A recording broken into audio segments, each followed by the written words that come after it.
Hello, everyone. Welcome back for Mental Magic Part 2. We're beginning a series in this book, which is called The Secret of Mental Magic by William Walker Atkinson. William Walker Atkinson wrote under many nom de plumes. He did Yogi Rabasharaka. That's the 14 lessons in yogi philosophy and Oriental occultism that really made this channel. That's what a lot of you still come in for, the 14 lessons. So why not give you what you're looking for? Atkinson, by his own admission, says this is his most important work. And in the Theosophical objectives, the third objective is to investigate the hidden laws of nature, to investigate. There's far more than we know about nature. We are nature. We need to investigate that. And the latent powers within man. Latent simply means not yet developed, hidden or concealed. So I think it's imperative that we do these lessons. I'm also applying them, and I have applied them, and I've kind of used them and not really known that I was using them. But then I thought, this is remarkable. What is this? This is the law of attraction. This is the law of assumption. This is the secret. Okay. It's ancient. It's not just from Atkinson. It's not just from Neville Goddard. It's not just from the folks in The Secret. It is ancient. And there are many who are using it right now who know how to use it, and they're using it for nefarious means. So they're using it for control. Why don't we find our own power and understand who we truly are and start using it for good? It can be used for material gain, which is transitory. You're going to leave here with your pockets empty. Seriously. You want a red sports car? You can have that. If you want that, you can have a relationship with someone if you'd like that. If you want that to be an ex, you can have that as well. If you want money, a new job, a physical appearance change, whatever it is, it's very real, and it's very much a part of you. It's just like the law of gravity. It isn't anything airy-fairy or metaphysical, even though it gets classified that way. It's a very real thing. Thoughts and emotions, they're energy, okay? And they are the navigators of your life. Everything in your life is a reflection of your thoughts and your emotions. I know. I thought the same thing until I started having experience with this law. So what we're going to do is a series on this book, which will be available in the Living Theosophy bookstore bookshop as a free download. So you can have that to study along. And then I'll come on once a week to do these. I think it's imperative. The time is now. It is time that we truly tap into who we are. You are the God of your reality. Why are we giving our power away? Why are we doing that? Saying, oh, it's going to happen from over there, or it's going to happen to me if this happens. It happens. You're driving the boat. You're blowing all over the oceans, all the 7 or 8 seas now, whatever it is. Anyway, there was a new ocean not long ago. Anyway, I know. Take control of your life. You become this change. The people around you will experience the positivity. They'll experience the lifting up. And you then, once you get what you need to have your comfort and peace and happiness, then you can use this law for good, for better, for all. Okay, so let's get to it. I wanted to, I'll share with you another experience I had with it. And I don't know why I never put it together. I just never put it together until I started tapping back into it and seeing you coming back for the Atkinson teachings on the psychic influence, on the astral travel and all that. That's what you're interested in. So let's give it to you. Okay, in this book, there exists a universal dynamic principle of life, pervading all space, immanent in all things, manifesting in an infinite variety of forms in life. It's an energy or force. Okay. And when Atkinson talks about this, it is not exclusive to somebody who's earned it. It can be used by those who wish to use it for black magic or horrible, horrible things. Man's inhumanity to man. It can be used for that as well, which is, well, that's why we need to use it for good. So that's why I'm here. Okay. It is a strong message of elemental power and primitive force. Hair in my nose. It is given to you in its original simplicity, and it is not draped in any airy-fairy metaphysical veils, nor any heavy theological prejudices or weirdness. Okay. This is solid food and must be partaken of as such. Partaken of properly, it will nourish and strengthen you, building up muscle and tissue and bone, okay? Building you up as an individual and who you truly are as a human being. You are part of this universal consciousness. We need to start acting that way. But bolted and swallowed in a gulp, it's not going to work. You can't just hit it and quit it. You can't do that. You have to study these lessons over and over again. So he's saying you must study each lesson before you proceed to the next one. You can't skip over and go to the good part and then hope that it works. I'm going to tell you how it works, and I'm going to do it with you. I have been doing it. You've been doing it. And what you are experiencing today is a result, believe it or not. You don't have to believe it. I'm only sharing with you my experience. But what I'm living today is a result of my past thoughts and emotions. I'm driving the boat, and I'm going to tell you how we can take control of the wheel. Anyway, they need reading and rereading, and every time you revisit them, you will find something new in these texts. So feel free to visit this video again. I'll try to make it as clear and concise as I can. I do tend to digress, but you'll find something new every time you visit. That's interesting. Same thing with Light on the Path, The Voice of the Silence, the 14 lessons. Every time you visit, something brand new, something new comes out. So he has compressed in this book something that could fill up to 6 books, but he's put it into one. And he says by his own admission, this is his most important work because of what humanity will do with this information once they get their hands on it. It doesn't have to be a secret anymore. It doesn't have to. So he says, to all the students of these lessons, I send you a message of good cheer, courage, and self-confidence. You are centers of power in the great ocean of universal power. I'm going to say that again. You are centers of power in the great ocean of universal power. I'm going to say that again. You are the center of power in the great universal power. What does that mean? It's all about you. You are able to do things far beyond what you thought. Remember the third objective. There are latent powers within you. If you want to tap into them and make this world a better place, it can be about material gain if you need to do that to get you quiet, to keep you quiet, so you can have some comfort. Because you can't help anybody. You can't help anyone if you can't be whole and happy. If you're always jonesing or longing after something and you're hurting and you're starving and you can't do anything for anybody else, get your poop in a group and get your stuff together, and then you can start helping others. So that's the reason I'm telling you this. Yes, material gain. Yes, relationships. Yes, money. Yes, looks. All that stuff that is important to humanity right now. If you want that, you could start there. Then use these teachings for that and then keep going. Okay, so, you are centers of power, each one of us, in the great ocean of universal power. Realize this truth. Realize this truth, and you will have attained what you seek. You have attracted these teachings to you. You've attracted this book to you. Okay, the law has sent it to you, and you get to use it now. So it will bring you what it is you're looking for. This is not happening by accident. You're not on this video by accident. You're here, and it's brought you here. So let's get to work. You can have what it is you desire so ardently, no matter what it is. Now, a lot of people are going to think selfish thoughts, and they're going to be thinking about how to control other people. Unfortunately, that's humanity today. That's what you wish. You can use it for that. You can. It works. However, I would advise you to take a look at the bigger picture and think about the law of karma and equilibrium too. As you do unto others, you will experience back. So be careful. Be careful. But it is being used right now by those who are not using it for good. And that's why we need to use it in our lives. Now, at the beginning of this book, I don't want to talk too long. I want these to be just nuggets of wisdom that you can come back, and we're going to be doing this together. He kicks it off with an ancient Persian fable, which reads, "But one day, the sturdy lion, the monarch of the wilds, was grievously wounded by the arrows of the hunters and crept away to seek rest and shelter. But alas, in his hour of need, it attracted to itself the kicks from the hooves of the wild asses, donkeys, of the desert, and the malicious snaps of the jackals, which formerly partook of the scraps of the feast of the monarch. Such is life, my son. When the mighty are fallen low, then cometh the day for the lesser ones." Now, that is an ancient Persian fable. What does that have to do with what we're talking about? Listen to what he's saying. The mighty lion is overtaken by those beneath him. And when the mighty have fallen, those will rise up underneath and come to the top.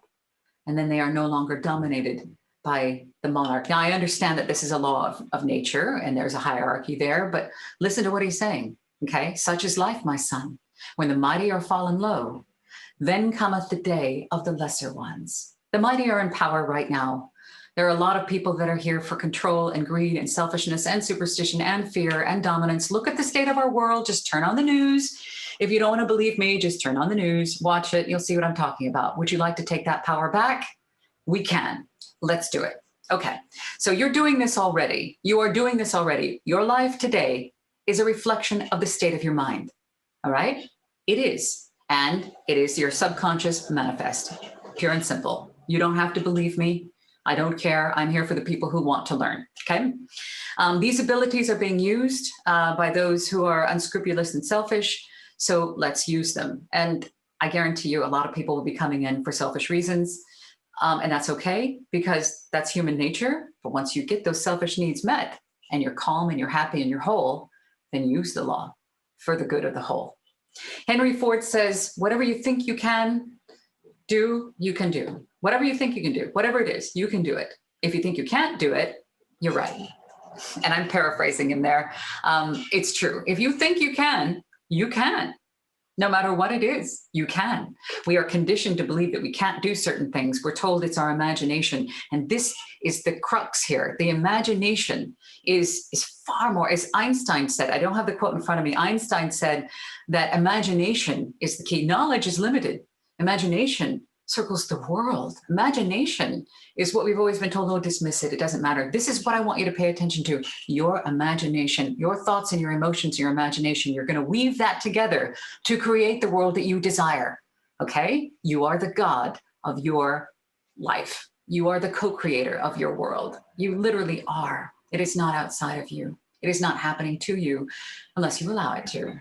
It is if you just drift on the ocean. But take the wheel back. Take the wheel back, okay? So you're the one, literally, you're the one who chose to let those winds blow you around. Don't let them. Don't let them. Take the wheel back, and you will see miracles. This is the secret of mental magic. So let's get into, really quick, I was going to talk to you about, in the key to Theosophy, it's said here, Blavatsky says, the powers which we're talking about here, the development of potencies lying latent, dormant in every man and woman. I don't care who you are. No one is really more able to do this than anyone else. Some people are more aware of, they have this ability than other people. But that's why I'm here to tell you, you're able to do this, okay? Everybody else is the same. They might not know that they can, but they can. Everybody can. And science is catching up with us. 130 years ago, Blavatsky said that science is catching up to them then. But now science is definitely meeting with what we would call spirituality, or something far beyond what we know with our five senses. And there is a sacred time that is talked about by Neville Goddard, that this particular manifestation time, or where it really, really works well. And that is during the time between sleep and wake. So you hit this time twice a day. Unless you nap in the daytime. He calls it the state akin to sleep. And that is literally not just like you're asleep, like you're like, oh, I'm almost sleeping. No, I'm talking about that time when you're popping in and popping out, okay? This little doorway, it's, when you're sleeping, and then sleep comes up and you can feel it. You're like, I'm going to sleep now. I can feel it. It's here. It's engulfed you in that space between sleep and wake. You're still thinking, but you're going into that state. And doctors right now in 2021, we don't know what's happening when we sleep. We're still studying to try to find out what's going on. The ancient teachings will tell you you're tapping into the spiritual world, the astral world. You're plugging yourself back in. If you don't sleep, you'll notice you'll go crazy. It isn't just a physical thing, but the mind goes mad. It's imperative. Sleep, he says, to meet sleep like a lover. This is Neville Goddard, because the information that comes through when you sleep in your dreams, this is a very imperative thing that we should cherish. But the entrance into that state of being, in that space between sleep and wake, whether you're going into sleep, coming out of it, is the time to bring this manifestation forward and bring it into the now and knowing. I don't want to use the words faith or belief in these teachings, because it's not about faith or belief. It's about knowing. It's different than faith or belief. That means I'm hoping or I'm wishing. You know it. You bring this into knowing, you bring it into the state of the now, you bring it into what they call Neville calls it the wish fulfilled. It's already happened. But we're going to talk about what Atkinson is saying in these teachings, but they're all talking about the same thing. No one is any better than anybody else when it comes to this. This is an ancient law. It's like the law of gravity. 80,000 of us could talk about the law of gravity. We'd all be talking about the same thing. So anyway, okay. Rumi has written a poem about this particular time. And when I came across it the other day, I went, oh my God, that's what he's talking about. He's talking about the state akin to sleep when this state of mind of knowing comes true to fruition. He says, the breeze at dawn has secrets to tell you. Now don't go back to sleep. You must ask for what you really want. Don't go back to sleep. People are going back and forth across the door sill where the two worlds touch. The door is round and open. Don't go back to sleep. Now that's Rumi, the Sufi poet Rumi. He's talking about this, the state akin to sleep, this very special time between sleeping and waking, when you are in almost another realm. That's the time I want you to pay attention to, just for this lesson. Just watch for that. When you go to sleep tonight, wait till it goes, and you're almost there, but you're still in the waking world, but you know sleep has surrounded you. That time. And when you're coming out of sleep, and you are still aware that you're sleeping, but you're awake, pay attention to that time. I just want you to note that time, that's all. I was gonna tell you about Dr. Ed Wignall also on this lesson. In 2004, I was doing a recovery radio show. It was called Recovery Radio on cable radio networks in Los Angeles. And I was at the Betty Ford Center with other people in recovery that were specialists. Some were gambling specialists, some were any kind of addiction and recovery specialist. So I was there with this man that was next to me at this lunch table. And we were around this big, huge, like a, I don't know, it's like a conference table. And he leaned over and he says, I want your business card. And I said, okay. So I gave it to him and he goes, this is imperative, Anne. Looked at my card, says, Anne, I want you to listen to me. What I'm going to tell you is going to change your life. And I was like, okay. I'm sitting next to this interesting man for lunch. And he said, I want you to see the invisible and expect the incredible. I'm okay, all right. I'm listening to him, humoring him, talking with him. He was super sweet. He said, I want you to write down 150 things, 150 things. Do it tonight. Write down 150 things about what you want in a partner. And I was like, I don't want a partner. I'm not interested in a partner. I just gotten sober 2 years earlier. Everything was about my son and getting my life back. And he says, you're going to think that you can't come up with any at the beginning, and at the end, you're not going to have enough time because they're going to keep coming. And then I want you to trust and know and understand that this is an absolute, because it's imperative where you're going. You must have this. And I went, oh my God, okay. So I was like, oh, how sweet. Okay, thanks. But then I thought about it on the drive back from the Betty Ford Center to Bakersfield, California. I thought about what Dr. Ed Wignall said, and I thought, well, what have I got to lose? He was so emphatic about it. He was passionate about it. So I wrote them down. I was like, kind, handsome, loves my son, sexy, patient, I don't know, speaks with a foreign accent. That would be exciting. Looks good in a suit. Doesn't mind that I am sober. Is sober himself, and they kept coming.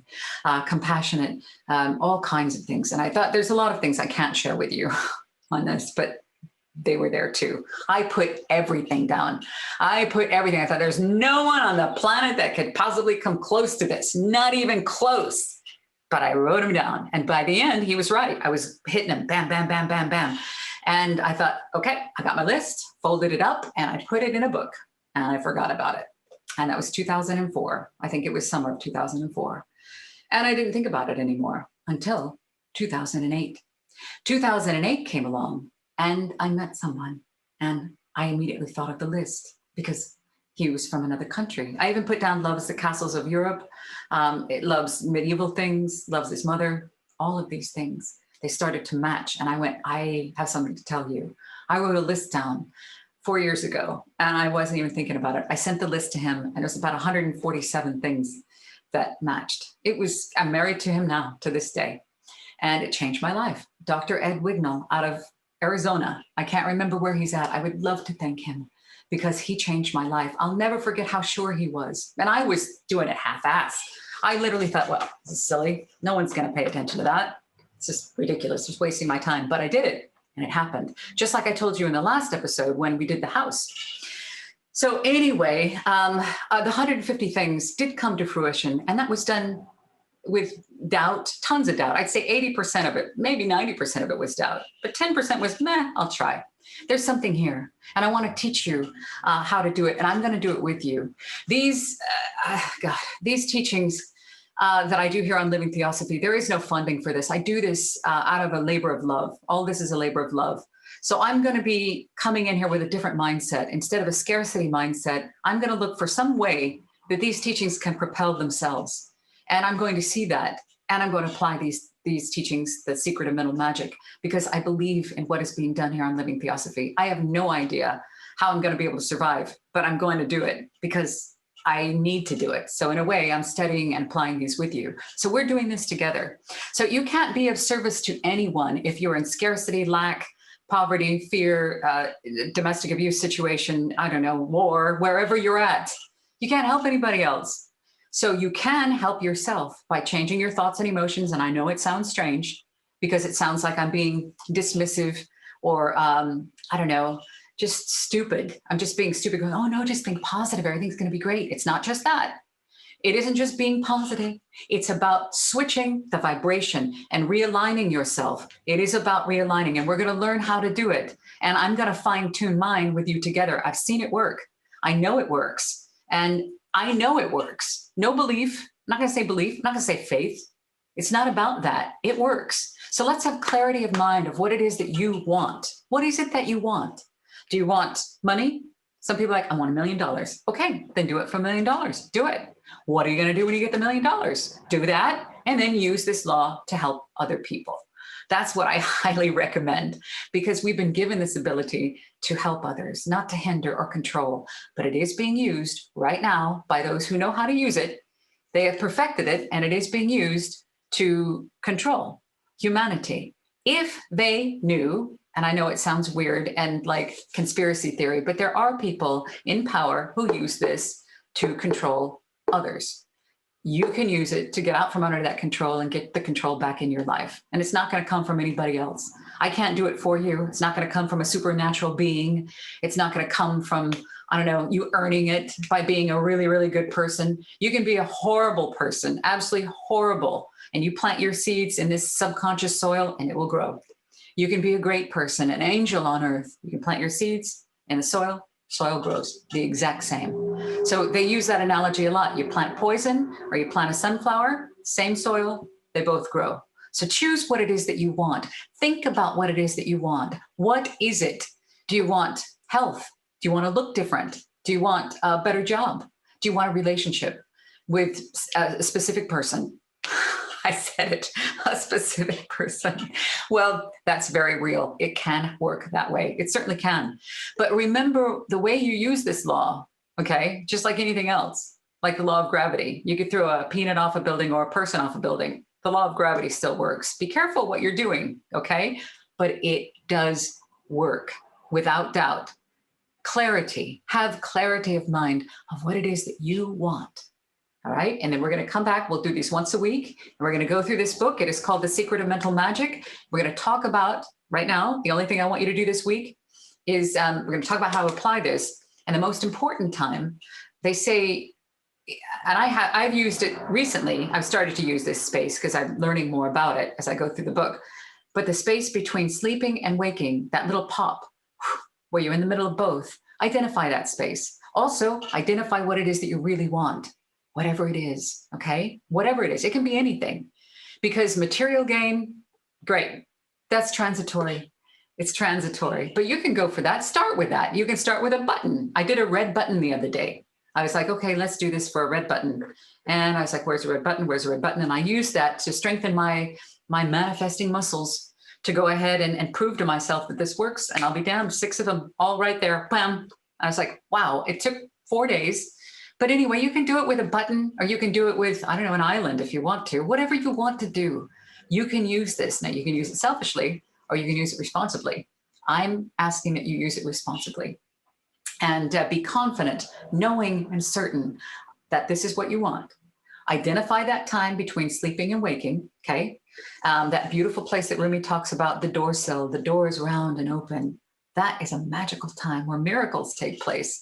And you may think that I'm crazy, but I know by experience, I'm only sharing my experience here on Living Theosophy, just my experience. That's all I truly own. The book, again, is called The Secret of Mental Magic. We'll do these once a week. I'm thinking of running them on Saturday nights, maybe, and I'll be here with you in the chat.